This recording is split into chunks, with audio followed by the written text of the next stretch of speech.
Buenas tardes a todos y bienvenidos a esta conferencia del Sindicato Unión Nacional de Trabajadores.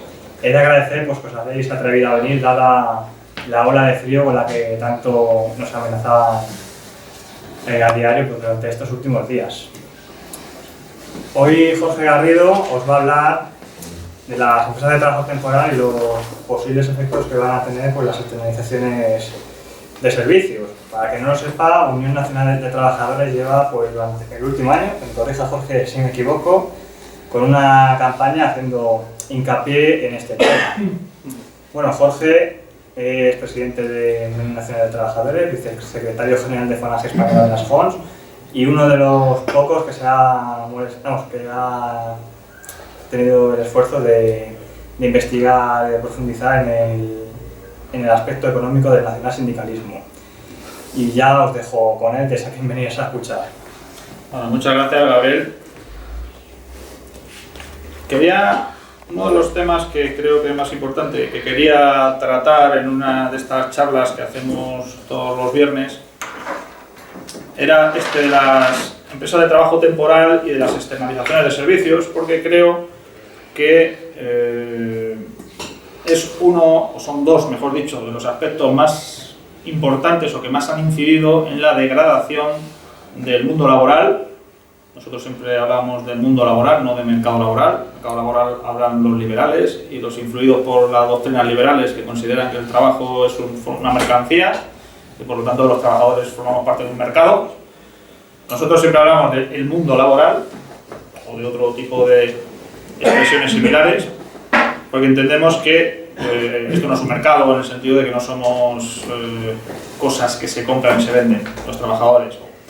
Pues bien, en el mundo laboral, dos de las cuestiones que más han incidido en la degradación ha sido precisamente las empresas de trabajo temporal, que ahora veremos un poco lo que son, cómo nacen y las circunstancias en las que son legales y en las que no, y las externalizaciones de servicios, que son un fenómeno creciente en el mundo laboral y sobre todo en los últimos años. Voy a empezar por las empresas de trabajo temporal. Se aprobaron, como todo lo que se ha ido haciendo en las últimas, sobre todo 4 décadas, una reforma laboral. Una de tantas reformas laborales, en este caso en 1994. Para algunos ya parece que queda lejos, a otros a lo mejor les sorprende porque como son el día a día del mundo laboral parece que están de toda la vida. No están de toda la vida. 1994, gobernaba el Partido Socialista Obrero Español. Para aquellos que piensan que las reformas laborales nada más que las hace el PP. No. Esto fue en tiempos de Felipe González Márquez, presidente de España por el Partido Socialista Obrero Español. ¿Y qué son las empresas de trabajo temporal? Porque claro, dicho así, bueno, parece que son empresas pues, para contratar temporalmente a la gente cuando no hay otra posibilidad. Bueno, pues no exactamente. En el derecho laboral español, desde hace muchísimo tiempo, estaba prohibido, bueno, de siempre, estaba prohibido lo que se llama la cesión de trabajadores. Se consideraba que la cesión era una cosa ilegal. Una empresa no podía poner a disposición de otra sus propios trabajadores. Si usted quiere tener trabajadores, pues tendrá que contratarlos.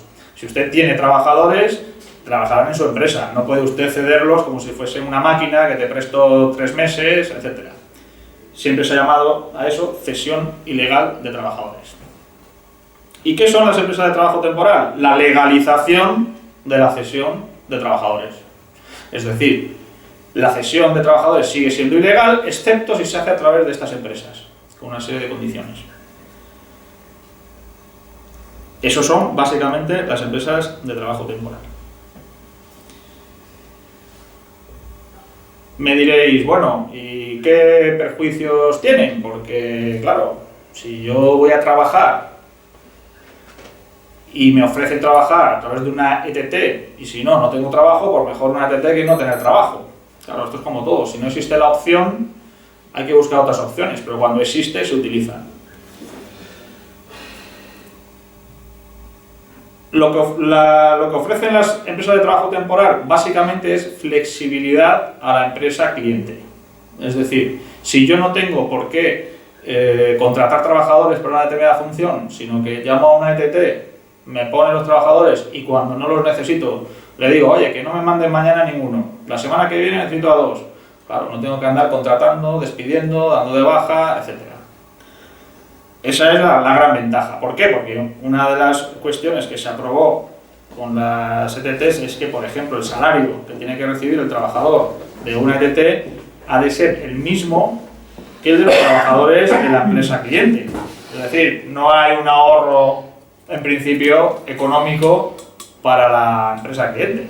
Pues si va a tener que cobrar lo mismo, más encima de eso tiene que llevar un beneficio la ETT, etcétera, en teoría, con la ley en la mano, debe cobrar exactamente lo mismo.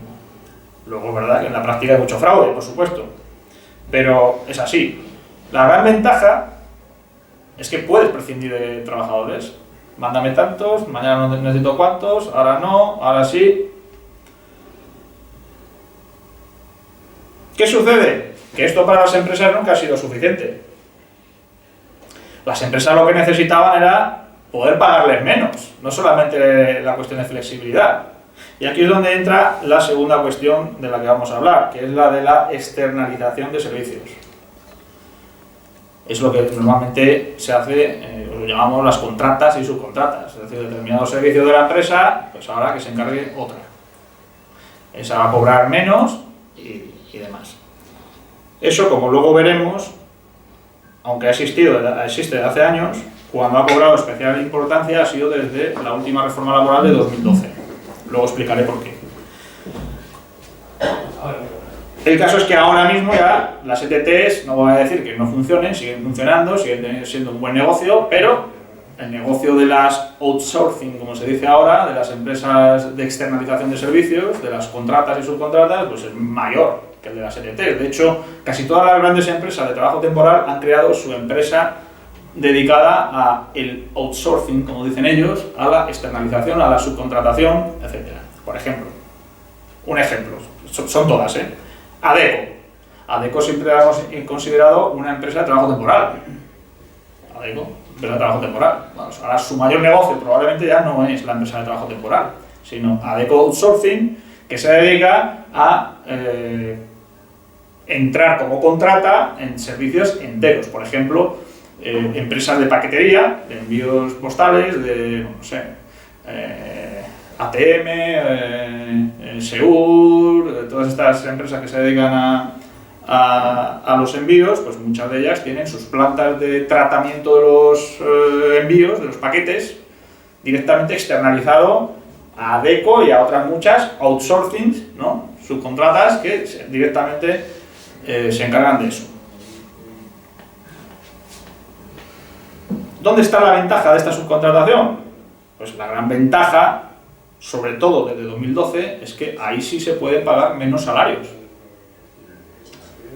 Desde 2012, ¿por qué se ha agudizado esto? Porque en 2012 la última reforma laboral del Partido Popular aprobó la prioridad del convenio de empresa sobre los convenios sectoriales.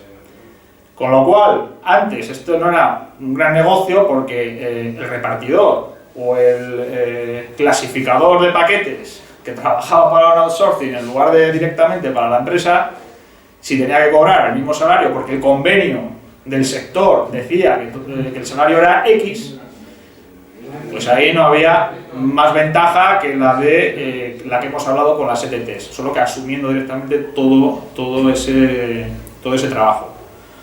Desde que el convenio de empresa tiene prioridad, entre otras muchas cosas, en el salario, sobre el sectorial, ¿qué sucede? Que todas estas empresas montan su outsourcing con sus sindicatos amarillos, a veces creados por ellos, a veces simplemente incluso entre los parientes se hacen representantes sindicales porque lo dice el jefe, tienen su convenio de empresa, en el cual cobran la mitad, y no estoy exagerando, en el ejemplo que he puesto de las empresas de paquetería, estas empresas que subcontratan, la mayor parte de los convenios tienen salarios de alrededor de 700 euros, 650, 700 euros, o sea, poco más del salario mínimo.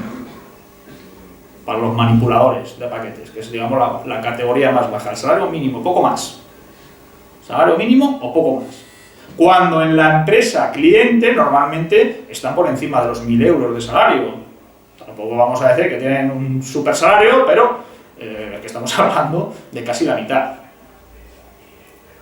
Yo, como abogado, he llevado y estoy llevando muchos casos de trabajadores que están en esta situación y que me dicen, no, quiero denunciar a mi ETT porque me están pagando la mitad que lo que pagan en la empresa. Claro, es que no es una ETT. Se llama ADECO o X, pero no es la empresa de trabajo temporal.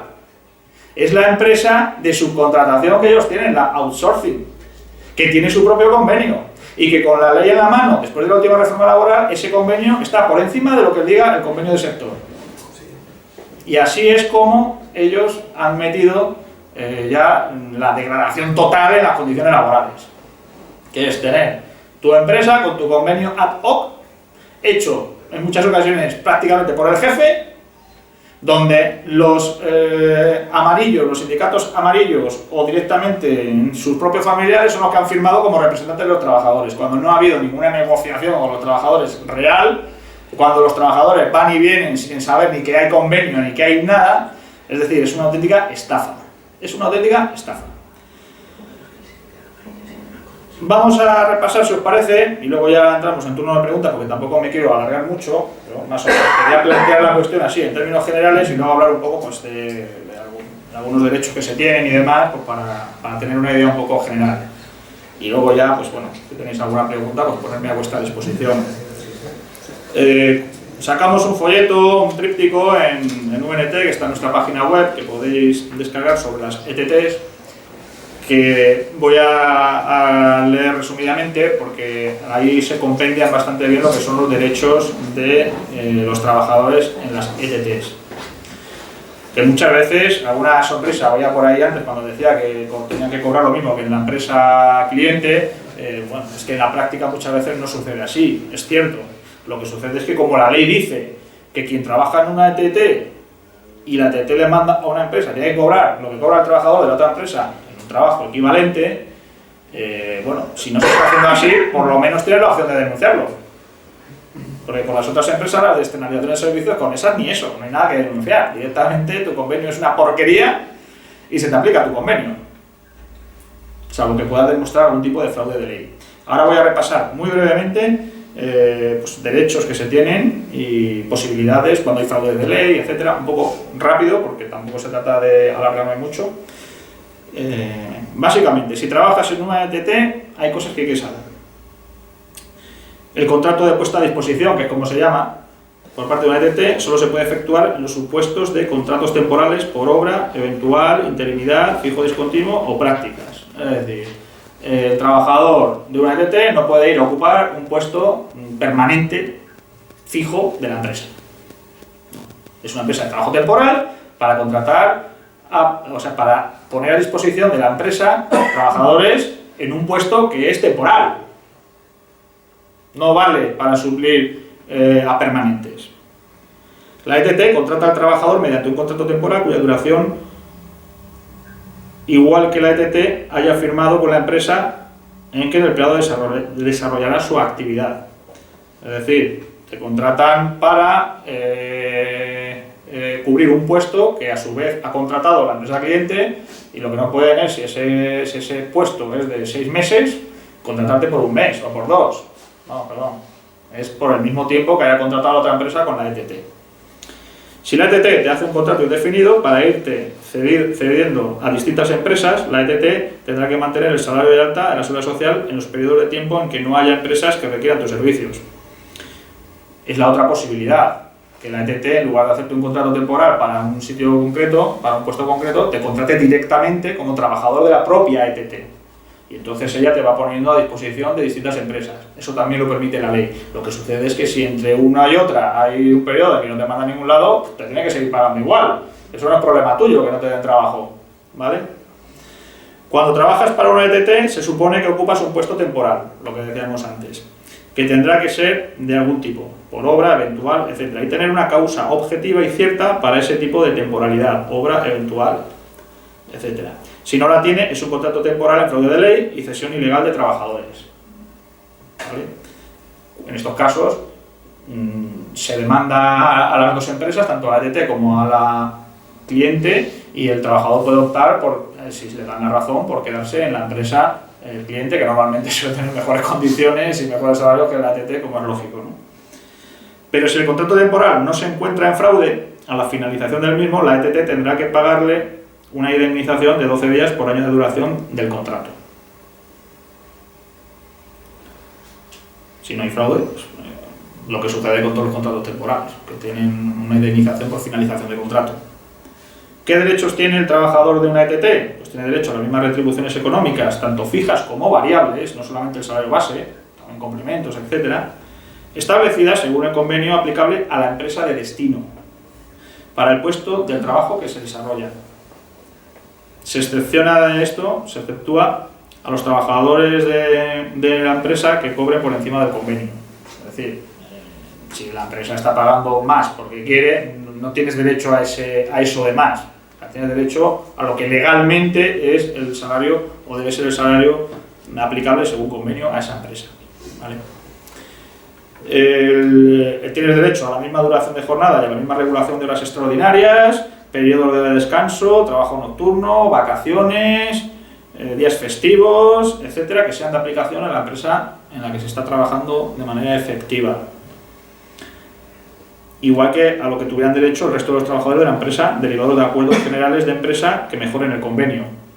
Salvo lo que hablábamos antes del salario, si es cierto que, por ejemplo, dicen, bueno, vamos a dar 5 días de asuntos propios, bueno, tú también los tienes. Ha llegado a un acuerdo la empresa con los trabajadores de esa empresa, y tú, como trabajas realmente allí, también tienes que tener derecho a ellos. Bien. ¿Cuándo está en fraude? El contrato con una ETT, que esto es muy frecuente, a pesar de que ellas procuran afinar las cosas para llegar al límite sin sobrepasarlo, pero lo sobrepasan muchas veces. Pues está en fraude el contrato con la ETT cuando en el contrato no se identifica la empresa para la que vas a trabajar. Siempre tiene que decir para qué empresa vas a trabajar.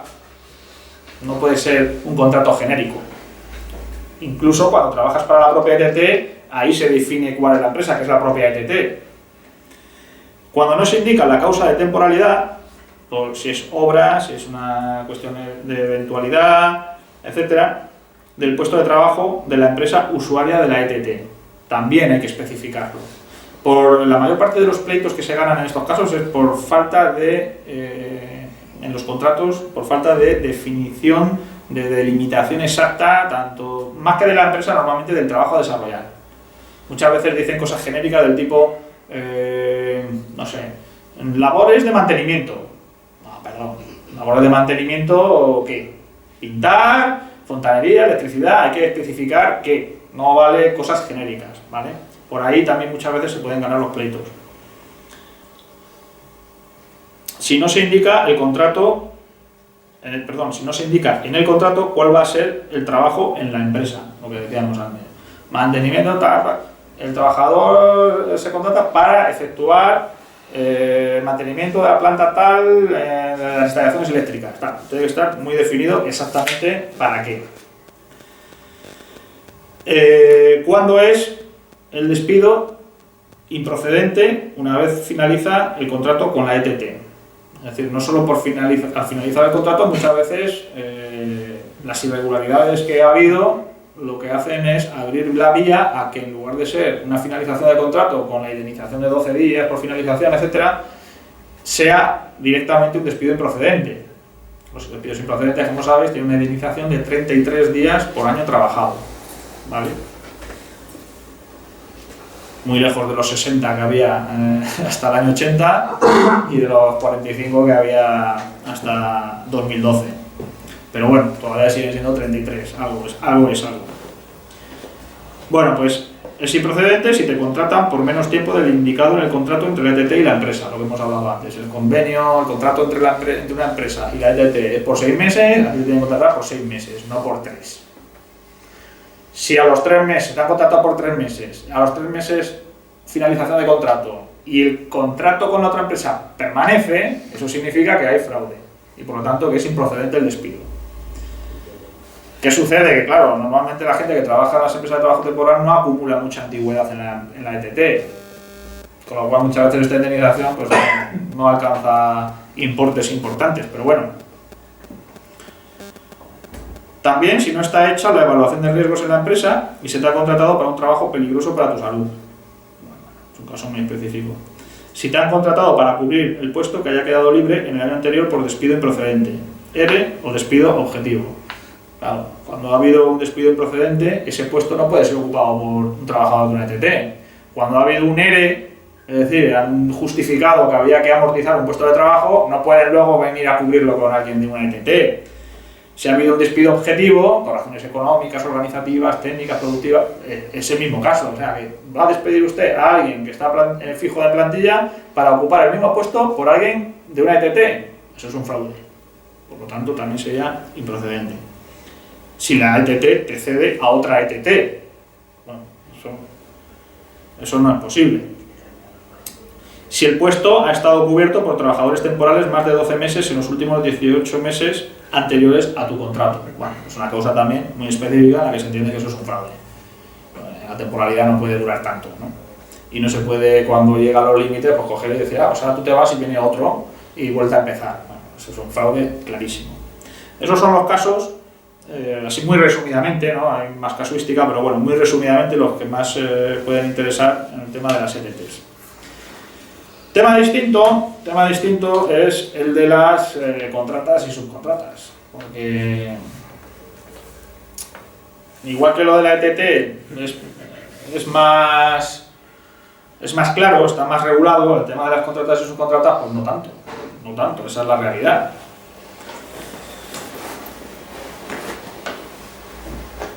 Hay unos requisitos que deben cumplir las contratas, siempre, ¿vale? Voy a resumirlo en 4. Hay más, pero bueno, que la empresa contratante, la contratada y o subcontratada han de ser empresas reales, con actividad y organización propias, reales y estables. ¿Os parecerá una obviedad? Pues no lo es. Muchas veces el trabajador firma contrato con una empresa, luego presta los servicios en otra, incluso le hacen ponerse el uniforme de otra, al final resulta que con la que firmó el contrato es una empresa pantalla que realmente ni tiene patrimonio ni tiene nada de nada y lo hacen así para que luego cuando les condenen y tengan deudas y lo que sea, pues sea insolvente y luego contratan a otros con otra empresa, etcétera. Pero en realidad la finalidad desde el principio era trabajar en la otra empresa, ¿no? Es decir, esto es muy frecuente, con lo cual no es una obviedad. La empresa tiene que ser real y tiene que tener una actividad real. La obra o servicio que la empresa cliente contrate, la empresa cliente es siempre la de destino del trabajador. La obra o servicio de la empresa cliente que la empresa cliente contrate debe estar dentro de la actividad propia de la empresa cliente. No te pueden contratar para una empresa que tiene una actividad X para realizar una actividad Y. No, será para hacer la misma actividad de la empresa a la que vas. Ahí, bueno, ¿qué se entiende por actividad propia de la empresa? Pues la indispensable para conseguir el fin de la empresa cliente. Pueden ser, por ejemplo, no sé, un hotel no necesariamente tiene que ser recepcionista. Hay actividades de limpieza que, aunque no sea una empresa de limpieza, sí forman parte de la actividad propia de un hotel. Es decir, que tiene que tener sentido dentro de la actividad, ¿vale? El contrato entre las empresas debe implicar la prestación de algún servicio real por parte de la empresa contratada y no solo la cesión de trabajadores. Tiene relación un poco con lo que hablábamos antes. Pero en lo que se basa fundamentalmente en qué es que, por ejemplo, si se subcontrata algo, por ejemplo, por seguir el ejemplo de antes, empresas de mensajería que subcontratan lo que es la clasificación de la paquetería. Bueno, pues si tú has subcontratado eso, lo que no puede ser es que la empresa cliente en la que realmente trabajas sea la que ordene el trabajo.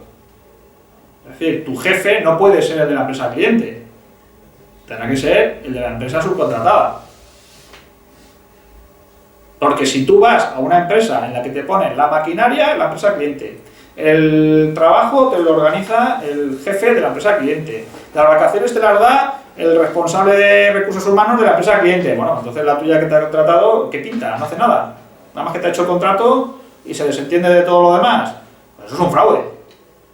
No, si se ha externalizado un servicio, la empresa adjudicataria es la que tiene que organizar el servicio, es la que tiene que poner a la gente, es la que tiene que dar las vacaciones, es la que tiene que poner los materiales, es la que...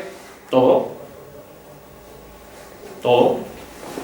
Una empresa de limpieza, si yo externalizo la limpieza de una empresa, la empresa es la que tiene que poner los cepillos, las fregonas, los detergentes, todo. No puede ser la original. Muchas veces esto sucede, estos fraudes, en la administración pública. La administración pública, el Estado, las autonomías, los ayuntamientos, son los principales defraudadores en temas laborales del país. La cantidad de personas subcontratadas por el Estado, por ministerios, por consejerías, por ayuntamientos, etc., cuando están utilizando los medios de la administración. Su jefe es el de la administración, el que da las vacaciones, el que organiza el trabajo, el que todo. Es decir, es toda una mentira. Es impresionante. Es impresionante. A veces, incluso, es curioso, hay administraciones, ministerios, que adjudican a empresas, por ejemplo, las cuestiones administrativas. Y te encuentras con que en una oficina de un ministerio, una empresa tiene unos trabajadores, que son los que se encargan de esa oficina, pero los ordenadores los pone el ministerio. Las vacaciones las da el ministerio. Las bajas hay que gestionarlas con el ministerio. No. Eso, otro fraude como la copa de un vino. Y eso lo hace la propia administración. La propia administración. Y bueno, ya he dicho el cuarto punto, que era que la empresa contratada debe contar con los medios necesarios para el desarrollo de la actividad propia. La contratada es la que tiene que poner los medios. Porque si no, ¿para qué subcontratas? Si tú subcontratas y vas a ser tú el que vas a seguir organizando el trabajo, poniendo los medios, etcétera, tú lo que estás simplemente es defraudando. Para no contratar tú, has subcontratado. Eso es, por definición, un fraude. ¿Vale?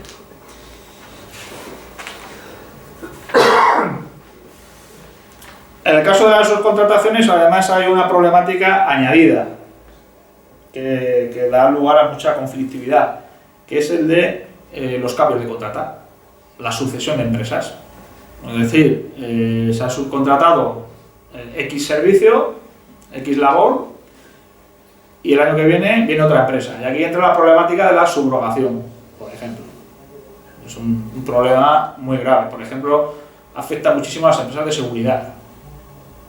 También en otros ámbitos, pero en la seguridad es prácticamente el 100% de los casos, porque son empresas que siempre prestan servicios en otras empresas o en otras administraciones y que cambian muchas veces de empresa, con lo cual ahí es muy importante la negociación colectiva. Lo que digan los convenios colectivos, por ejemplo, en el de seguridad siempre pone especial énfasis en el tema de que la empresa nueva se tiene que subrogar también los trabajadores y en las mismas condiciones que tuvieran antes.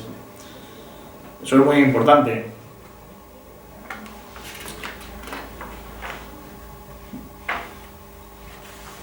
En ambos casos, cuando no se cumplen todas las normas relativas a cómo se tienen que hacer tanto las cesiones de trabajadores de las ETTs como las contratas y subcontratas, la consecuencia es que hay fraude de ley y que hay una cesión ilegal de trabajadores. Esa es la consecuencia lógica de los fraudes. En esos casos hay que demandar a ambas empresas, tanto a la que te ha contratado como a aquella en la que prestan los servicios, y si se te da la razón, pues podrás reclamar bien el despido en los casos de improcedencia, o bien incluso la nulidad, y en esos casos tienes la opción de reincorporarte a la empresa que tú elijas de las dos, ¿no? Eso es la consecuencia más habitual.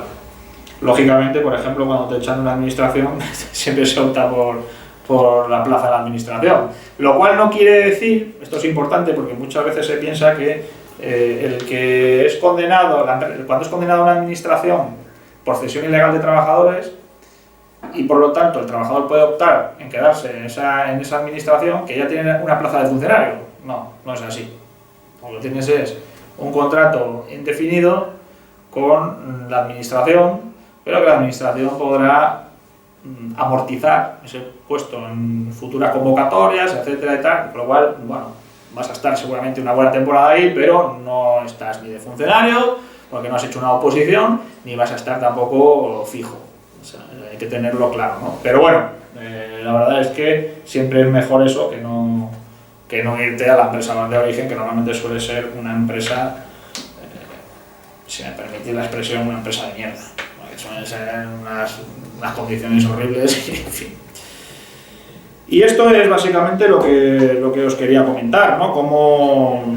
Cómo se ha llegado hasta aquí con las distintas reformas laborales y cómo la reforma del 94 crea las empresas de trabajo temporal para legalizar la cesión ilegal de trabajadores y cómo la reforma laboral de 2012 ha sido, agua caída del cielo para las empresas que se dedican a la contratación y subcontratación, aprovechando esto de la prioridad del convenio de empresa.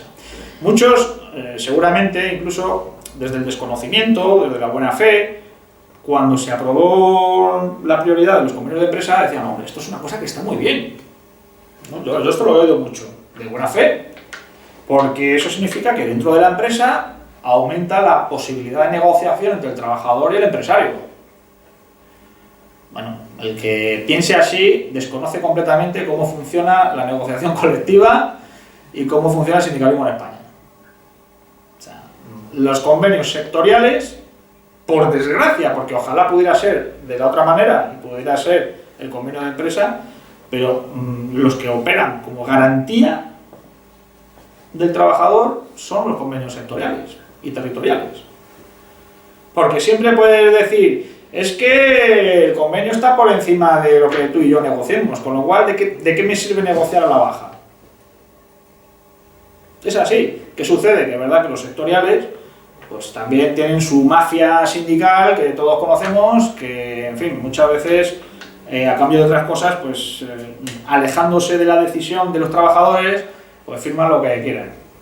Pero es verdad que también a ese nivel son tantos los ojos que están mirando que es más difícil firmar barbaridades. Se firman a veces cosas negativas, pero hombre, barbaridad de barbaridades, yo he visto convenios de empresa que son una auténtica barbaridad. Una auténtica barbaridad, donde es un trágala, donde el que quiere seguir trabajando en la empresa ya sabe que tiene que pasar por ahí. Y si no, hasta luego, Lucas. Esa es la realidad. Entonces, claro, con un sindicalismo como el que tenemos en España, con una mafia sindical tremenda y con una mafia empresarial incluso mayor, los convenios de empresa son probablemente uno de los mayores golpes que se ha dado en España a los derechos laborales de los españoles. Uno de los mayores golpes. Y quizás de los que ha pasado más desapercibido. Porque se habla de que han bajado las indemnizaciones por despido, se habla de muchas cosas. Pero del tema de la prioridad del convenio de empresa se habla muy poco, cuando es probablemente lo que más ha degradado las condiciones laborales, sobre todo salariales, de los españoles en los últimos 4, casi 5 años ya. En fin, eso es lo que os quería decir y ponerme a vuestra disposición para las preguntas que tengáis. Adelante. A ver, yo tengo dos preguntas. En la cesión de los trabajadores, en su origen, allá en la época de la Revolución Industrial o de cuando fuera, ¿qué problemas traía a los trabajadores? ¿Qué era lo que los trabajadores denunciaron en ese momento que les traía problemas? Y la segunda pregunta es si las ETTs, si cumpliesen la legislación, podrían aportar algo positivo al mundo laboral. Bueno, la primera pregunta, ¿cuál es el perjuicio en definitiva de la cesión de trabajadores? Pues el primero, la inestabilidad. Es decir, que tú nunca sabes a dónde te van a mandar, ¿vale? Que pasas a ser un objeto, como puede ser una máquina o cualquier otra cosa, que hoy aquí, mañana allá, que normalmente eso va a perjuicio también de tu salario y de otras muchas cosas. Se anula por completo, o prácticamente por completo, cualquier tipo de actividad sindical, porque tú no vas a tener ni antigüedad ni nada en una empresa, vas a llegar, vas a estar 4 días, después te mandan a otra, no vas a... Anulan completamente, que eso es probablemente uno de las consecuencias peores, la estabilidad en el empleo y por tanto también la posibilidad de organizarte, de tener una actividad sindical, etcétera, porque si estás todo el día cambiando de empresa es que no da tiempo ni a conocer a los compañeros casi. Y no sé qué más decirte, pero desde luego lo que es ante todo es un engaño. Es un engaño porque la empresa que necesita una actividad lo tiene que contratar. Quizá, y en eso sí se podría pensar, hay que facilitar, porque muchas veces tanto crear una empresa en España como contratar a alguien a veces es un jaleo de papeleos y de trámites y de tal, eso es verdad. Pero claro, la solución no es legalizar las cesiones de trabajadores, la solución es agilizar los trámites, crear una oficina única, por ejemplo, donde uno pueda dar de alta a la empresa, contratar a la gente, etcétera, sin tener que estar yendo de un sitio para otro, contratando gestorías, porque si no, no hay manera. Esto afecta sobre todo mucho a los autónomos, ¿no? Que son normalmente pues, pequeños empresarios o trabajadores por cuenta propia que no tienen la infraestructura para tener un departamento de personal, etcétera, y claro, ocasiona muchos perjuicios. Pero la solución no es degradar las condiciones del trabajador, y al final la cesión es eso. Pero además hay una cuestión de principios, que es eso, que es que uno no es un objeto, no es un objeto trasladable. Es decir, la empresa a la que trabaja es la que te tiene que contratar. Es lo que dice el sentido común. Y es lo que además redunda en beneficio tanto para la empresa también, porque no económicamente, porque económicamente cuanto menos estabilidad, en cierta manera mejor. Menos indemnizaciones, menos tal, menos antigüedades, menos tal. Pero también tú prefieres tener un trabajador que sepa su trabajo que no tener todos los meses que formar a un trabajador para el puesto de trabajo. También depende de qué tipo de trabajo, ¿no? Hay trabajos más que se forma uno en un día y hay otros que tienen un periodo muy prolongado. Y en cuanto a la otra pregunta, que era ¿qué aportaban las ETTs? Que si las ETTs podrían, si cumpliese la legislación vigente, aportar algo positivo al mundo laboral. En mi opinión, hombre, cumpliendo la legislación sería sin duda pues algo positivo podría ser, pero nada que no se pudiera hacer sin ellas. Es decir, la ETT no es algo necesario, no es algo imprescindible en absoluto. En absoluto. Ahora bien, para cuestiones puntuales, pues sí puede facilitar a una pequeña empresa lo que hablábamos del tema de personal. Es decir, de repente tiene, no sé, un pedido extraordinario o algo y directamente no tener que andar haciendo una selección de personal, contratar, formar, sino directamente decir a la ETT, oye, necesito 10 trabajadores este trimestre porque me ha venido un imprevisto de lo que sea y necesito gente. Bueno, puede haber cuestiones así muy concretas que pueda beneficiar. Yo pienso que entonces es una tontería que sigamos tributando para mantener las oficinas de empleo. No, es que eso es... La mayoría es una oficina de empleo, pero... Esa es otra cuestión, porque lo que sucede es que... Pero bueno, eso tiene más que ver con las agencias de colocación, que es otra cosa, también existen las agencias de colocación privadas. No es el tema de hoy, pero también existen. Y de hecho las ETTs, una de sus funciones legalmente prevista es la de funcionar como agencia de colocación también, ¿eh? Sí, lo sé, si esto es de relaciones laborales. Pues entonces, ¿qué te voy a explicar? Sí. Voy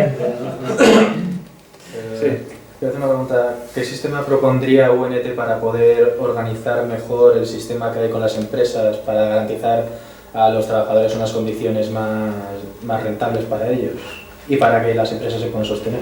Bueno, aquí depende de qué estemos hablando, porque si estamos hablando en el contexto actual o a lo que nosotros aspiramos, ¿no? Son dos... Más o menos lo que vosotros aspiráis. Claro, lo que nosotros aspiramos es a una economía sindicalista. ¿Vale? Eso significa que todos los trabajadores para poder trabajar tienen que estar sindicados. Para empezar, sindicación obligatoria. Yo soy abogado. Para ejercer como abogado tengo que estar colegiado en el colegio de abogados, si no, no puedo ejercer. Y eso nadie le parece raro, ¿no? Pues algunas veces he oído yo cuando he hablado de la sindicación obligatoria, ¡ay, pero es que eso es totalitario y es no sé cuánta cosa! Pues mi profesión de abogado, eso es así. y a nadie le parece raro. O sea que eso para empezar. El propio sindicato, claro, al ser un sindicato de todos, evidentemente no sería un sindicato de clase, politizado, ni nada de eso como lo que estamos hablando. Sería un sindicato de gestión, que se encargaría de gestionar todas las cuestiones laborales de los trabajadores. Y también tendría autoridad en materia económica, incluso de representación política, etc.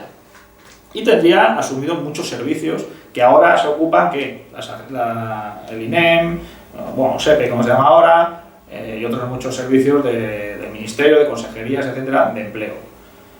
Es decir, el sindicato tendría una autoridad como órgano estatal, de autoridad estatal, ¿vale?, en todas estas materias. Y a través de él tendría su propia agencia de colocación, su propia banca sindical, su propio sistema de previsión social, su propia sanidad, su propio todo. Sustituir al Estado, por así decirlo. Es que formaría parte del Estado. Es decir, nosotros lo que defendemos es un modelo de Estado sindical, donde el sindicato forma parte del Estado no porque el Estado sea el dueño del sindicato, sino porque es el sindicato el que en su área tiene autoridad estatal para tomar decisiones en materia laboral. Un sindicato no solo de trabajadores, también el empresario forma parte del sindicato, porque también trabaja, Porque en el sistema actual se juntan dos figuras que en realidad son distintas, que es la del empresario y la del capitalista. O sea, el empresario es el que dirige la empresa, que emprende un negocio, que lo dirige y tal, y eso es una labor también. El actual director, sí, hay grandes empresas, por ejemplo, donde el director general no tiene ni una acción de la empresa. Es un empresario en sentido estricto de la palabra. Y su labor es la del empresario. O sea que no estoy hablando de nada raro, ¿no? Evidentemente, cuando se junta que el empresario también es dueño de la empresa, pues ya estamos hablando de dos papeles en uno, el de empresario y el de capitalista. Nosotros en nuestro modelo de empresas, ahí diferenciamos el tipo de empresa. A la pequeña y mediana empresa, pues evidentemente es posible la propiedad privada de una pequeña empresa, evidentemente. De una gran empresa entendemos que no. Entendemos que no, que debe ser una propiedad sindical, por lo tanto también del empresario, pero también de los trabajadores, porque cumple una función social. Es decir, todo en esta vida tiene una doble función, la individual y la social. Depende qué tipo de cosas estemos hablando, prima más la individual o más la social. Yo siempre pongo como ejemplos extremos, para que se me entienda, la banca y el cepillo de dientes. Un cepillo de dientes, pues todos entendemos que es una cuestión personal, individual, como va a ser una propiedad común. No tiene sentido, tiene que ser individual. ¿Quiere eso decir que no cumple una función social el cepillo de dientes? Pues también cumple una función social. Porque si la gente se cepilla los dientes, pues tendrá menos caries, tendrá que ir menos al médico, etc. Es decir, también tiene una función social, pero obviamente lo que prima es la función individual, la personal, la de que es mi cepillo de dientes para limpiarme yo. Evidentemente, como prima la función individual, pues debe ser propiedad privada. Sin embargo, la banca resulta que es un negocio privado que cuando tiene crisis tenemos que rescatarlo. No es que socialmente sería un caos. Es decir, la banca no puede perder porque sería un problema. Tenemos que ir a rescatarla. Bueno, pues eso es señal de que la banca no es susceptible de ser un negocio privado. Porque un negocio privado es aquel que no pasa nada si se hunde, no pasa nada si tal, es decir, puede jugar en las leyes de la oferta y la demanda con total libertad. Pero si algo no puede operar con libertad en el mercado de la oferta y la demanda, señal de que no es susceptible de propiedad privada. Y podemos ahí añadir a las eléctricas, a las autopistas y a todo lo que queráis, ¿no?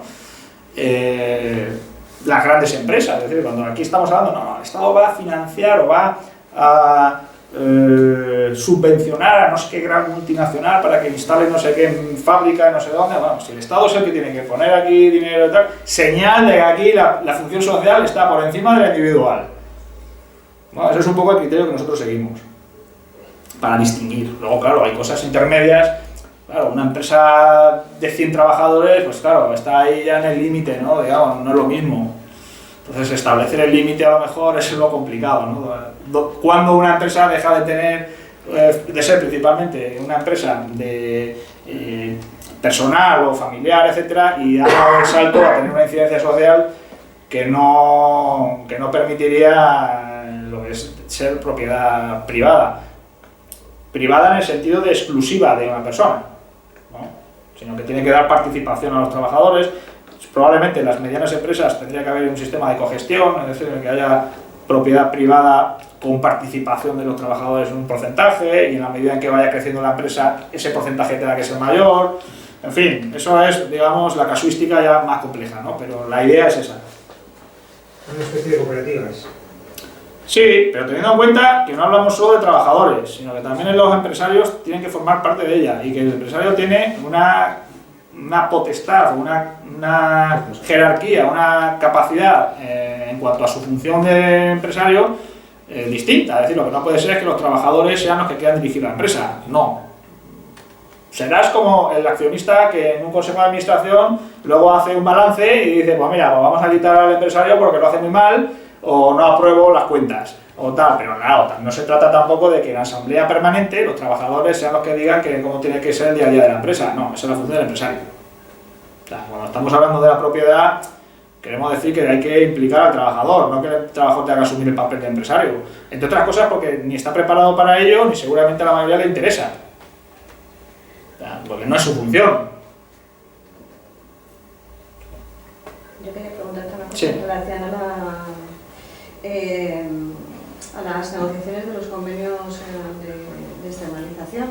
Yo llevo trabajando 11 años. De los convenios de empresa. Sí. Sí. Yo llevo trabajando 11 años en externas. ¿Vale?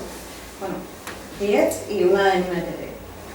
Te he oído que has dicho que las vacaciones de las ETTs tienen que ser obligatorias o que tienen que darlas. ¿El papelito que has leído? Sí, sí, pero Vale, tienen que pues ser, nada. las condiciones tienen que ser las mismas de la empresa en la que tú estás. Vale, pues la ETT te dice que no te da las vacaciones, es decir, esos días no te los pagan, si quieres vacaciones, no te los pagan. Esto es en el año 2014, donde yo he estado trabajando. Sí, bueno, eso es denunciable. Es decir, tú Eso ya, que pero trabajes que- para una ETT tienes derecho a vacaciones. Todo Claro, el mundo no. tiene derecho a vacaciones. Claro, pero no te lo denuncies, es europea. Sí, bueno, ahí hay varias vías. Ese es un caso, ¿sabes? Luego, perdón. Sí, no, hay varias vías. Yo siempre recuerdo que hay una cosa que se llama inspección de trabajo. Entonces, muchas veces cuando uno lo que no quiere es que ponerse en evidencia porque sabe que le van a despedir, sí, luego te van a dar la indemnización de 33 días, que como lleva 6 meses es una porquería y la empresa te la da y tú no, lo único que has hecho ha sido al final perder el trabajo. Exacto. Entonces, en estos casos, ¿qué es lo más inteligente? Entiendo yo, pues poner una denuncia en inspección de trabajo. Bien sea personal, que lo recomiendo menos, o bien a través del sindicato, y que sea el sindicato el que denuncie la situación X. ¿Por qué no recomiendo la personal?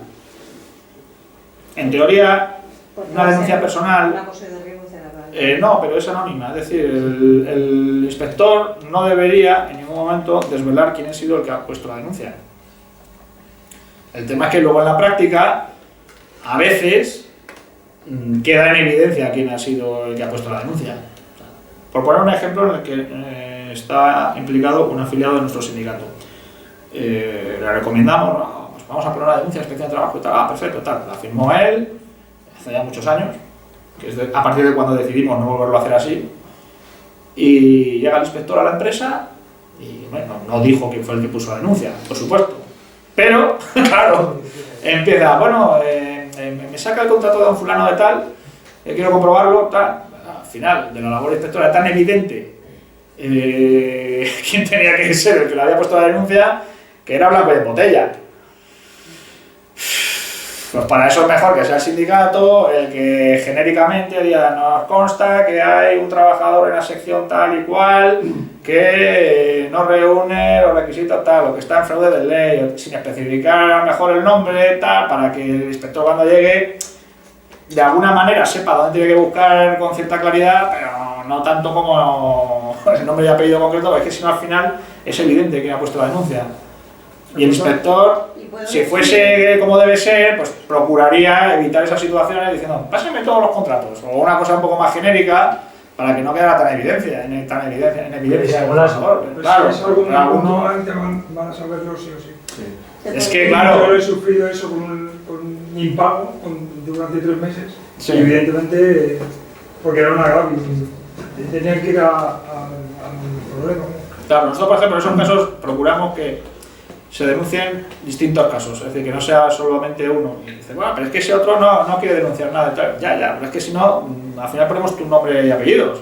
Y al final, si no, él no ha puesto la denuncia, si lo que se trata es de denunciar una situación que se da en una empresa con X trabajadores y luego ya que averigüe el inspector, lo que sea, y que afecte. Tenemos un seguidor de Facebook que nos dice que realmente el inspector de trabajo manda la denuncia siempre a la empresa con todos los datos personales de... No, eso no lo puede hacer. Eso no lo puede hacer. La contestación para... No lo puede hacer. Tienen obligación de reserva. O sea, lo que traslada es salvo que el denunciante de alguna manera lo quiera hacer público, lo que sea, ¿no? Pero lo que se traslada es la cuestión que se denuncia. Pero no deben decir quién es el que denuncia. Pero si la empresa es pequeña es muy obvio, como dice el compañero. Si al compañero le sale para 3 meses y la denuncia por el pago, sí, claro. Blanco y botella. Claro, sí. Es una denuncia por agravio y... Eso está claro. Por eso también las denuncias en inspección de trabajo, aun siendo reservadas, gozan de la misma presunción que una denuncia judicial, que una demanda, en cuanto a que si hay algún tipo de represalia por el trabajador, supone nulidad de la medida que sea, tanto sanción como despido. Pues claro, sucede que luego la situación se vuelve tan insostenible en la empresa que al final hasta tú mismo te prefieres irte. Si te estar años litigando. Sí. Quería preguntar más concretamente sobre una situación en la cual una empresa pueda llegar a amenazar a un trabajador, porque he oído algún caso en torno a un compañero mío que tiene un tío que pues trabajaba en una empresa, pero resulta que tuvo un problema con respecto al empresario, puso una denuncia y intentaron un poco sobornarle para que retirase la denuncia, no lo hizo y al parecer recibió cartas y notificaciones de que le iban a ir a buscar, que sabían dónde vivían, amenazas de todo tipo. En ese caso, ¿qué puede llegar a hacer un trabajador para protegerse de ese tipo de acciones en las cuales los... Eso ya es la jurisdicción penal. Es decir, en cuanto hay amenazas o coacciones de cualquier tipo, incluso el moving laboral ahora ya también está penado. Es decir, ya se pasa de la jurisdicción social laboral a la penal. Y eso ya entraría como cualquier amenaza de cualquier otra naturaleza. Es decir, no por el hecho de ser trabajador es una situación distinta si un vecino te está amenazando. Al final, en este caso, es ir a lo penal. Bueno, Sí. Te faltaba ahora, ¿no? Sí, en relación a la otra pregunta, quería incidir en el tema de los convenios, porque cuando te hacen el contrato, bueno, en el sector donde yo me muevo, que es de finanzas, todo ha sido a través de CONFIE, de Comisiones Obreras y UGT, con lo cual pues se hace una idea del tipo de contratación que los contratos que tenemos. Entonces, en los contratos sí que es cierto que te pone la campaña específica para qué banco vas a ir a trabajar, Sí. pero luego hay una cláusula abajo que te indica que por necesidades del servicio o el dimensionamiento y la productividad de los objetivos se tendrá en cuenta tus vacaciones, tus días libres, Sí. es decir, todo lo que conlleve a nivel de derecho del trabajador. Por lo cual, si no lo firmas, no trabajas. Pero da igual, tú puedes firmar lo que quieras. Todo lo que vaya en contra de la ley es nulo. Pero es que hay una cláusula y a eso se agarran. Hay cuestiones, claro, luego al final Es que, las por leyes ejemplo, no son más tengo el discutibles. caso de un compañero de hace poco que ha pedido el día de mudanza porque se traslada Sí. y le han dicho que porque como es fin de mes y tenemos que cerrar mes y hay objetivos por medio y el dimensionamiento y la productividad y las necesidades del servicio, y tú dices, ya, pero es que me dan las llaves el día 30, es que me tengo que ir a hacer la mudanza, sí o sí, y está en el convenio, por muy miserable que sea el convenio que tenemos de telemarketing. Pues mira, yo te voy a decir... Y todo se acoge a eso. Y hoy, por ejemplo, estoy aquí porque he tenido que cambiar el día con una compañera. Pero es que te lo traigo además el correo para que lo veas. Te dice, organizaros las vacaciones correspondientes y os damos fechas. Y dice, hasta el 10 de febrero podéis solicitar vacaciones comprendidas entre el 1 de enero y el 30 de marzo. ¿Hoy qué es? No, eso es ilegal. O sea, las vacaciones tú las tienes que solicitar con un mínimo de 2 meses de antelación. Sí, pues Y mira, o sea, eso es nulo. Vale, sí, pero aparte de que es nulo, encima te dan unas fechas para elegir. Del 1 de enero al 31 de marzo. No, tampoco. Es decir, el trabajador tiene la facultad de no de escoger él individualmente, pero sí con la empresa, los días de vacaciones. Pero escúchame, Jorge, lo que me refiero, que es que encima me dan una fecha que yo pido un día que está incluida en esa semana, me la deniegan por necesidades del servicio. Ya, bueno, O sea, es que es el colmo, que es que hay una mafia, banda... Sí, pero esta es la típica cosa que, siendo sistemática y afectando a todos los trabajadores, debería denunciarse en la inspección de trabajo. Nadie lo queja. Porque así llega el inspector de trabajo y ve todos los casos son iguales, esto no puede ser. Claro, yo estoy empezando a moverlo, todo el mundo me está diciendo que me presento, me vota, y yo digo, sí, claro, pero hay que hacer una lista de miembros del comité. ¿Os animáis? Yo me pongo la primera. ¿Os animáis? Venga, vamos a moverlo. Este año hay elecciones. Y claro, te empiezan, no, es que yo no me quiero meter en líos, que no sé qué. Hombre, claro, es que esto hay que moverlo. Es que ese es uno de los mayores problemas que nos encontramos. Es que me va a decir, es que me manda un correo, es que me está amenazando. Yo comprendo que el trabajo escasea en esta época, que uno tiene que mantener a su familia, que poner en juego las lentejas pues es duro, pero es la pescadilla que se muerde la cola. Es decir, si no luchas por tus derechos, si no te mueves, si no te sindicalizas, si no te denuncias las cuestiones, vas a la inspección cuando te haga falta, etc., esto irá a peor. Es decir, si estamos llegando a esta situación es precisamente por la inacción, por el yo no quiero ser el que denuncie, por el que es que puedo perder el trabajo. Claro, evidentemente, cuando nada más que lo hace uno, pues al final es el que lo pierde, los demás se callan y esa empresa, bueno, al revés, ha ganado en disciplina y en todo, vamos. De hecho, disculpa, las elecciones pasadas, que ya no les más, ya que si queréis, perdona, es que quería comentarlo todo para que la gente no pueda escuchar. En las elecciones pasadas un compañero se presentó por comisiones obreras y le echaron en cuanto le vieron la candidatura colgada. Eso es una unidad como la como un pino. Claro, y es que yo estoy esperando a que me notifiquen cuándo empiezan las elecciones, cuándo se hace la apertura o cómo se... Sí. Porque me quiero ver en la lista y quiero ver el Eurofans. Sí. O sea, le estoy esperando. Sí. Aquí la cuestión es la siguiente. Normalmente el trabajador suele tener menos paciencia y menos temple que el empresario. Y al final resulta que en una situación en la que en realidad tan incómodo debería estar uno como otro, siempre que sale perdiendo y el que se va es el trabajador. Yo, sin embargo, me he encontrado con muchos casos, algunos, deberían ser más, en los que al final es al revés. Es decir, el trabajador sabe con sus derechos, cumple con sus obligaciones y el que se tiene que fastidiar es el empresario. Él graba conversaciones, porque es legal grabar conversaciones, pues si acaso te amenazan o te hacen mucles o no sé cuánto, tal, y al final era el empresario que no le puedo ni decir nada porque sé que me va a grabar, porque no sé cuánto, tal, y al final el que estaba tenso era el jefe. Sin embargo, normalmente suele ser al revés, por falta de, muchas veces incluso de personalidad propia, en el sentido de que uno pues, no quiere sentirse mal en el trabajo. Que es lógico, nadie quiere sentirse mal en el trabajo. Pero claro, es que entonces nunca vas a tener un trabajo en donde se te respete, bueno, puede ser que sí, pero es más difícil, ¿no? Porque si al final siempre que te pisan, tú te callas... Pues que además no estamos pidiendo tampoco cosas del otro mundo, exageradas. Estás pidiendo un calendario de vacaciones, un día de mudanza, que es que vienen por convenio y es que ni te lo respetan. O sea, es exactamente igual. Y a esto se coge lo que ha firmado Confía y UGT, que son los dueños de las externalizaciones. Y estos son los convenios que firman este tipo de sindicatos. Ya. Lo que pasa es que en este caso, por lo que me dices, el problema es que no se cumple el convenio. No en sí el convenio, o también. Claro, si se dejan... Pero son dos cosas diferentes. Claro, pero es que si se dejan, en mi caso, en mi empresa, es que, es que hay una banda ahí. Pero bueno, ya te lo comenté hace poco. Sí. Pero es que en otras empresas tipo Conecta, o en las que yo he trabajado anteriormente, es que tampoco hay acción sindical. Sí. Porque, lo sé. Porque no hace nada. Lo sé. Y cuando hay acción sindical es mera apariencia. Sí, porque da bien, colgar en el tablero la reunión y poco más. Sí. Yo quería comentar un tema de una empresa de Vives, en la que esa empresa tiene asignado un inspector de trabajo. Entonces, el comité de empresa detecta un fraude de ley de esta de trabajo que inferior categoría. Entonces va denuncia tras denuncia porque, entre otras cosas, el inspector de trabajo pues conecta con el comité de empresa.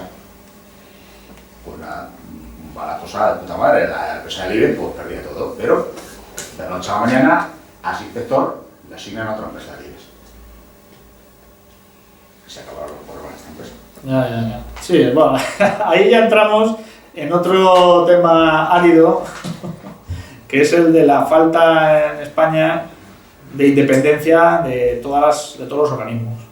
Es decir, en una pequeña empresa pues no es lo mismo, pero claro, hay otras que mandan y mandan mucho.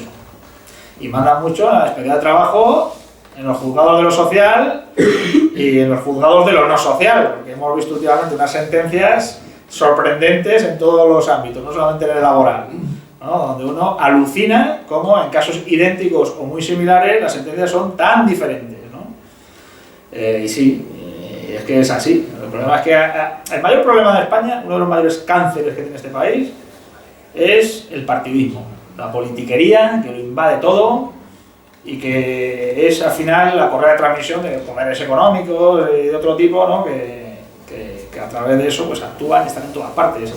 Y claro, sí, también en la inspección de trabajo, muchas veces en juicios laborales se ve cómo hay sentencias completamente diferentes en casos prácticamente idénticos, dependiendo de quién sea la empresa. A veces incluso dependiendo de quién sea el abogado que defiende a la empresa.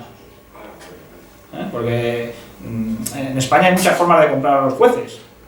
Yo sé que lo que voy a decir, pues a cualquier juez le sentaría muy mal y diría que eso es una calumnia, etcétera, pero es así. Los jueces en este país, la mayoría, hay de todo, hay muy buenos profesionales también, pero muchos de ellos están absolutamente comprados.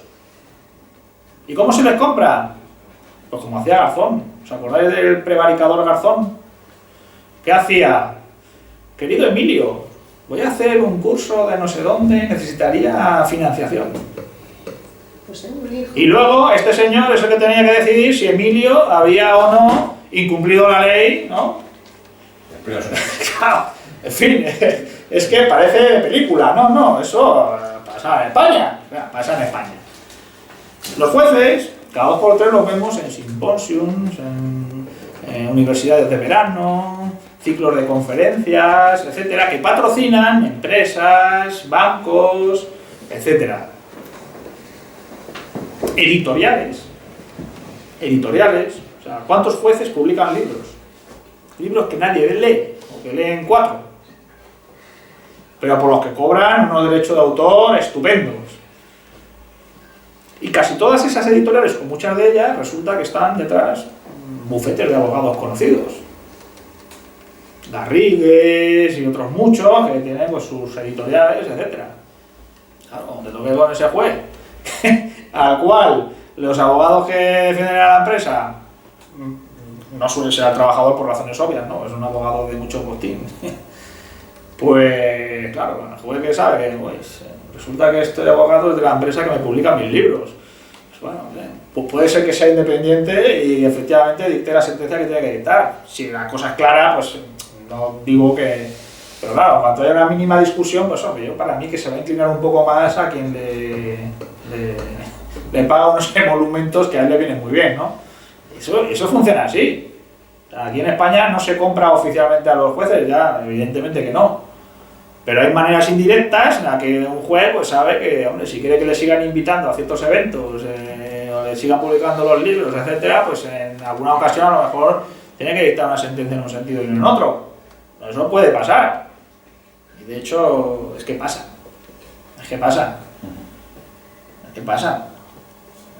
Vamos, yo me he visto en concreto en un caso, no voy a dar nombres para que evitarme demandar esas cosas, pero igual el abogado de la empresa de enfrente pertenecía a un bufete muy importante,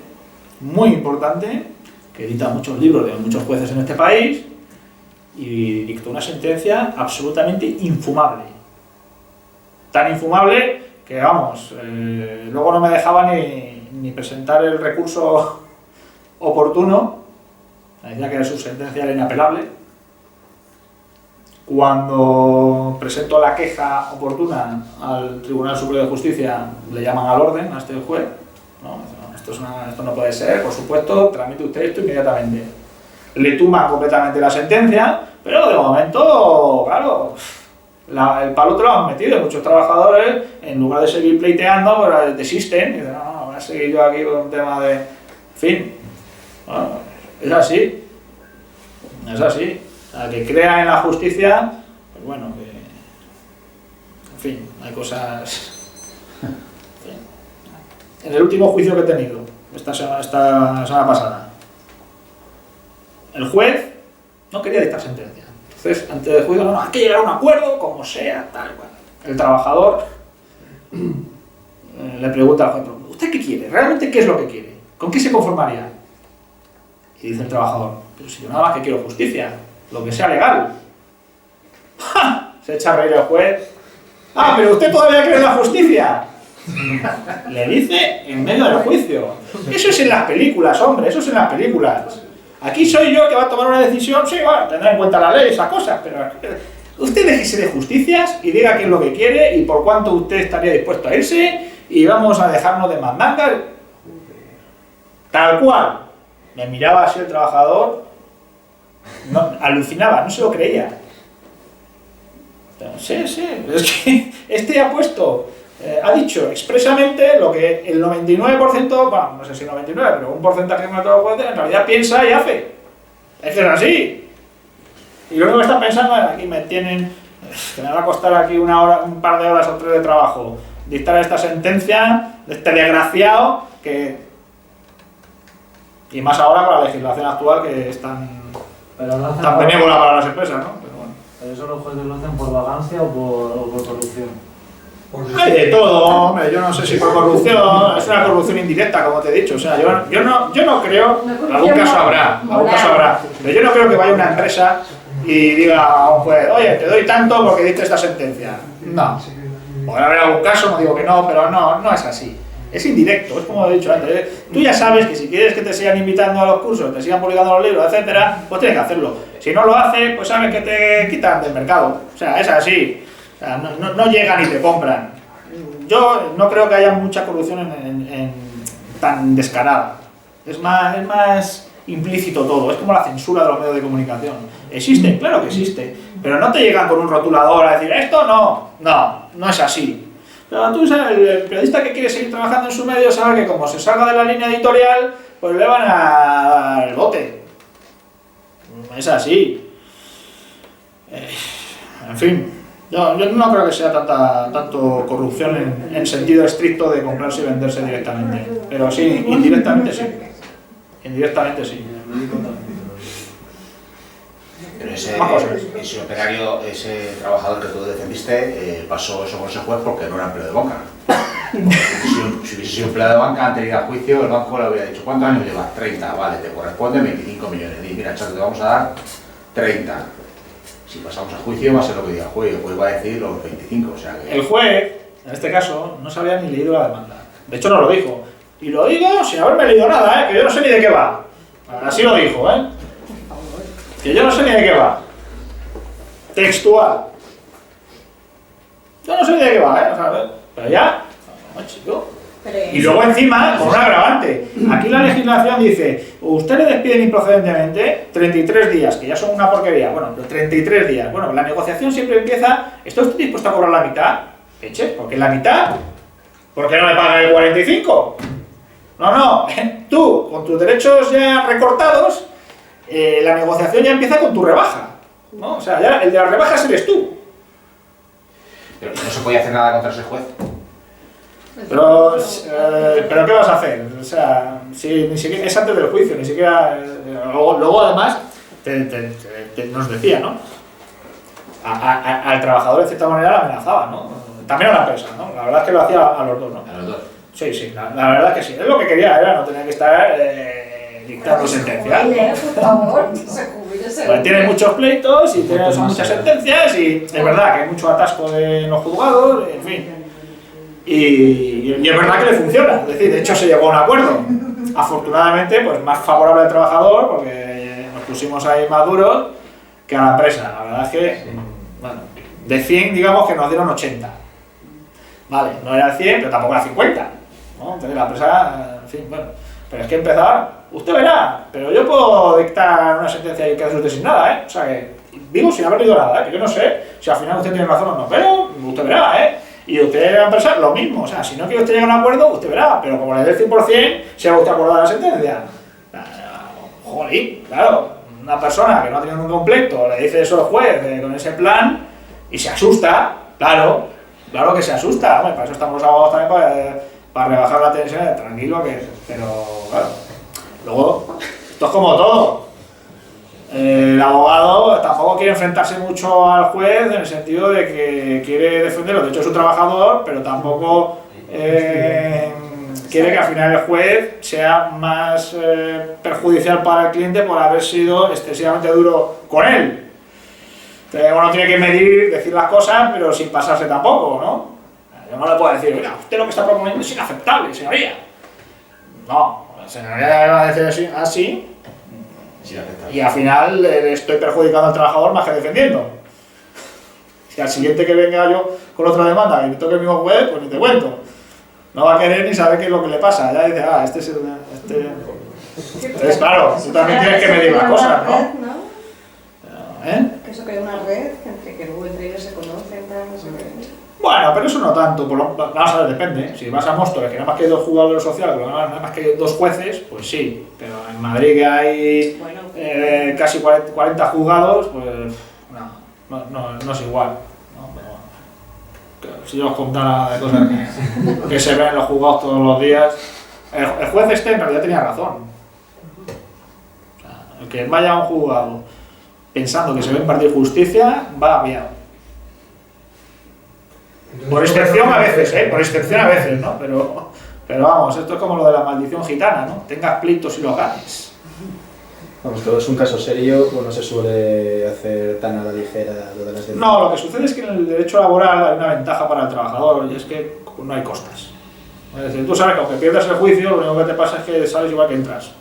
Pero no te van a poner las costas. ¿Vale? En otros pleitos civiles, administrativos, etc., el problema está en que muchas veces, aunque tú creas que tienes razón, te lo piensas más de 2 veces, porque como pierdas el juicio, te van a tocar pagar unas costas que te vas a acordar del juicio. Entonces, claro, prefieres muchas veces no meterte en el pleito pues, para no salir escaldado. Sí, pero tienes que pagar. Mientras que lo laboral sabes que por lo menos, salvo que sea una demanda temeraria, que para eso está el abogado, para intentar que no sea temeraria, y desaconsejarte si no considera, en cuyo caso te pueden poner una multa, pero en cualquier caso sería de 600 euros, tampoco te vas a arruinar, pero es que en el resto de las jurisdicciones las costas... No hay costas si no vas a un recurso de superación de lo que sea. Por eso, sí, si luego si recurres y demás sí puede haber costas, claro, pero en la instancia no hay costas en la laboral. Claro, si en la instancia no se aplica la justicia y tú quieres recurrir, bueno, entonces... No, claro, eso sí, pero bueno. Es que así es como está montada la justicia, ¿qué queréis que lo diga? Eso sí que no está en mi mano cambiarlo. ¿Sí? ¿Qué tal, Jorge? Buenas tardes. Te iba a hacer una preguntilla muy fácil. ¿Cuál es el número máximo de días que puedes tener contratado a un personal eventual? Yo te hablo desde mi punto de vista, ¿vale? Trabajo en una empresa farmacéutica que tiene bastantes picos de producción y entonces voy a ser un poco abogado del diablo, ¿no? A nosotros la contratación de personal eventual pues desde el punto de vista sobre todo de operaciones nos viene bastante bien porque nos permite tener mucha flexibilidad. Pertenecemos a un mercado global, que nos guste o no, pues es el que es y a veces pues bueno, nos entran pedidos de Asia o de Sudáfrica, de donde sea, ¿no? Contratamos a personal eventual y lo que decía un poco antes la compañera que está aquí sentada a mi izquierda, que el tema de las vacaciones es cierto que bueno, se suelen hacer los contratos de tal manera que cuando llegue el periodo de Semana Santa, pues ese contrato se acabe, o cuando llega el periodo estival, pues nos pasa exactamente lo mismo. Las contrataciones las hacemos a través de recursos humanos, entonces yo, en cierta manera, tengo bastante desconocimiento sobre ese tema. Lo que sí es cierto que a partir de tantos contratos que hacemos con el mismo trabajador, llega un momento que nos dicen, se acabó, no podemos hacer más contratos, una de dos, o le despedimos, ¿vale? Dejamos de contar con él, hablamos con la ETT y contratamos a otra persona, o bien entra a formar parte de la plantilla fija. Que en mi empresa, gracias a Dios, es una empresa en la que estoy bastante a gusto y estoy muy orgulloso de pertenecer, el 100% de los trabajadores que contratamos como ETTs entran a formar parte de la plantilla como fijos, ¿no? Entonces era un poco preguntarte cuántos días, o si es por número de contratos de Si hay convenio, para empezar, va a ser el convenio el que establezca la duración máxima, ¿no? En cualquier caso, si no dice nada el convenio, en principio son 6 meses dentro de un periodo de 12. 6 en un periodo de 12, el máximo. ¿Vale? O sea, que tú le puedes ir haciendo contratos, por ejemplo, de 3-4 meses. Se acaba ese contrato. Lo que no puedes extender, si no dice nada del convenio, en principio, espérate que lo miro, pero son 6. A ver. Es el convenio, Los convenios siempre el metal, es el del metal, el de la industria. No tengo ahora aquí el convenio a mano, pero vamos, ahí lo dirá. A ver qué dice por aquí, pero vamos, son 6. La duración máxima se puede establecer en los convenios sectoriales, efectivamente, pero no en convenios de empresa. Bueno, esto es una de las cosas que se libra de las prioridades que hablábamos antes del convenio de empresa. Si el convenio sectorial no dijera nada de duración máxima del contrato eventual, este será de 6 meses dentro de un periodo de 12. Esos 12 meses empiezan a contar cuando empieza la causa que se ponga en el contrato, no cuando empiece el propio contrato. Si el contrato es de menos del máximo, 6 meses en 12 o lo que diga el convenio, se puede prorrogar hasta ese máximo, pero solo una vez. Bueno, lo que establece la legislación. Cristiano me lo puedes traducir sin utilizar la... Que solamente le puedes 6 meses una vez dentro del periodo de... Si por ejemplo lo has contratado por 3 meses, pues le puedes hacer una nueva ampliación hasta llegar a los 6, pero solo una vez, y con el tope de 6 en el periodo de 12. Es decir, si le contratas por 2 y luego por otros 2, ya no le puedes volver a contratar. Otros 2 hasta llegar a los 6, porque ya has hecho una vez solamente le puedes hasta 4. el contrato una vez. De todas formas, que sepa, mira, no sé si estás hablando de un ETT. Sí, el CTT, sí. Vale, porque está la opción de obra y servicio, que es con el que yo llevo 11 años. Sí. Y pues está 11 años, 20, 3 meses, un mes, y el obra y servicios hasta que se acabe el obra y servicio. Ojo en ese contrato, porque si no es fin de campaña y la obra no se acaba, no le puedes despedir. No. De hecho, estás contratada directamente en la ETT, ¿no? Para la ETT, claro, que ahí... Si es una obra y servicio, tú le puedes mantener eso. Si el obra y servicio ahora, según la reforma laboral, creo que está para hasta 3 años. Hasta 3 años. Efectivamente, que se pueden ampliar por Entonces, convenio. al tercer año sí que le tendrías que hacer un De todas maneras, se puede ampliar por convenio hasta igual. Más o menos yo creo que son 2 años, una cosa así. Pero claro, estamos haciendo Pues contratos cada 4 meses. Entonces, claro, como son... Pues eso no está bien hecho. Tal y como lo dices, la sucesión de contratos temporales solamente lo puedes hacer durante un periodo y si no existe nada. Según la ley. Sí. La práctica ya es la ley. Jorge, una consultilla te quería hacer, lo que hablamos el otro día, ¿se sabe ya algo de que iban a tumbar los convenios sectoriales? No. Todo eso está dentro de lo que se está negociando, todas estas cosas, pero todavía no. No, lo que se va a tumbar era lo que estábamos hablando de la prioridad de los convenios de empresas sobre los sectoriales. Eso es lo que se va... No, que se iban a tumbar los convenios de empresa. No es que se van a tumbar, es que se vuelve al sistema anterior por el cual la prioridad es la del convenio sectorial y el de empresa puede mejorar el convenio sectorial, pero no empeorarlo. ¿Pero con carácter retroactivo va a ser? O... No, eso nunca va a ser con carácter retroactivo. La seguridad jurídica, uno de los principios fundamentales es que las cosas no se hacen con carácter retroactivo, sino a partir de cuando la ley establezca y si no, de su entrada en vigor. O sea, con carácter retroactivo no va a ser. De hecho, cuando algo beneficia, normalmente se establece un periodo de carencia en el cual, por ejemplo, lo que se hablaba, lo que has mencionado tú de los trabajos temporales. El de obra y servicio, temporales de obra y servicio. Antiguamente no estaba topado. Entonces te puedes encontrar con un trabajador que llevaba 11 años trabajando en una obra o servicio que seguía ahí. Se daba mucho, por ejemplo, en seguridad.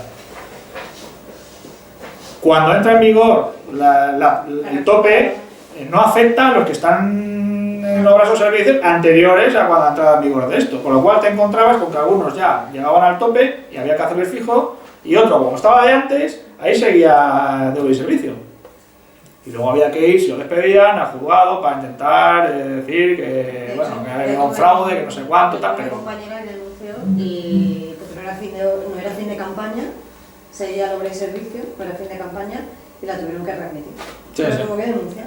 De todas maneras, tanto en vuestro caso como en otros, yo estoy seguro que entre todas las modalidades de contrato que hay alguna que se adapta perfectamente a vuestras necesidades. Sí. Seguro. O Seguro, lo que pasa es que, claro, hace falta un especialista que vea la circunstancia y que diga, mira, respecto a esto, lo que corresponde es esto. Porque si lo que se utiliza es una modalidad contractual que no es la adecuada, es un fraude de ley y eso, al final, el que demande, lo que va a conseguir es que se declare el contrato indefinido desde el principio. Que es por defecto, como se suele declarar, pues algo que se pueda acreditar la temporalidad o lo que sea, ¿no? Pero...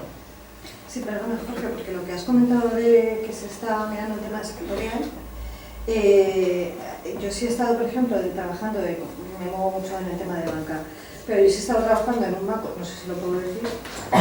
No digas el nombre y ya está, No, ya por si acaso. Bueno, pues estaba trabajando para un banco, que sí es verdad que esa externa negoció con el banco y teníamos el convenio banca. Sin embargo, otras empresas, que es lo más habitual, tenemos el telemarketing o la oficina de despachos, que es lo peor. Sí. Cuando si hay un referente que sí me han podido poner el convenio que tiene realmente ese sector, lo pueden hacer las demás. Me refiero a que Sí, se podría... Lo que pasa es que, claro, luego está pues, en función de cómo se pueda negociar con los comités. Sí. Ahí también se echa de menos la presión sindical. Bueno, Porque todos estos convenios de empresa que hablábamos antes, hombre, en algunas empresas pequeñas al final resulta que el que ha firmado es el cuñado, no sé cuánto, que está también en la empresa y que hace no, que es... mi jefe... Pero en otras, sobre todo esto que hablábamos de las... hemos mencionado ADECO, parece que nos metemos con ADECO, ¿no? Todas las outsourcing de todas las ETTs, los convenios al final aquí ves sí que firma de comisión obrera, sujete, uso, es decir, no estamos hablando de representantes de los trabajadores, no, estamos hablando de sindicatos, ¿no? Bueno, ¿más cosas? Bueno, pues muchas gracias a todos por vuestra presencia, por vuestras aportaciones.